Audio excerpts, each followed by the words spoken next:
Hello cricket প্রেমীরা, আজ আমরা কথা বলবো আইপিএল 2026-এর প্রথম ম্যাচ সম্পর্কে।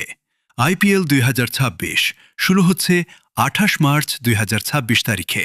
উদ্বোধনী ম্যাচে মুখোমুখি হচ্ছে রয়্যাল চ্যালেঞ্জার্স বেঙ্গালুরু এবং সানরাইজার্স হায়দ্রাবাদ। ম্যাচটি অনুষ্ঠিত হবে এম চিন্নাস্বামী স্টেডিয়ামে, বেঙ্গালুরুতে।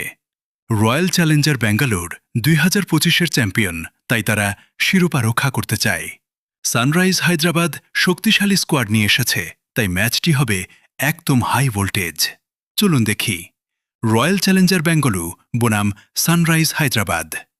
হেড টু হেড রেকর্ড এই দুই দল মিলে আইপিএলে 25টি ম্যাচ খেলেছে, যার মধ্যে এসআরএইচ জিতেছে 13টি আর সিবি জিতেছে 11টি, এবং একটি ম্যাচ কোনো ফল দেয়নি।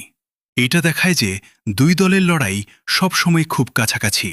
আর সিবিতে চোখ থাকবে finishing batsman Virat Kohli, Phil Salt এবং রজত পাথিদারের উপর। এসআরএইচতে হতে পারে ঈশান কিশন, ট্র্যাভিস হেড এবং হেইনরিচ ক্লাসেন। এম চিন্নাস্বামী স্টেডিয়াম ব্যাটসম্যানদের জন্য সুবিধাজনক।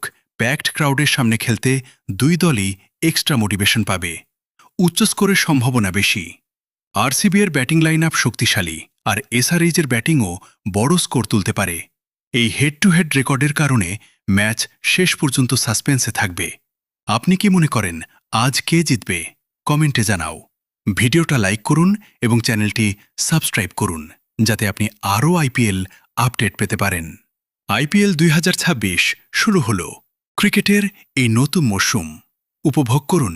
আমরা আবার আপনাদের নিয়ে আসব ম্যাচ পরের বিশ্লেষণ। ধন্যবাদ।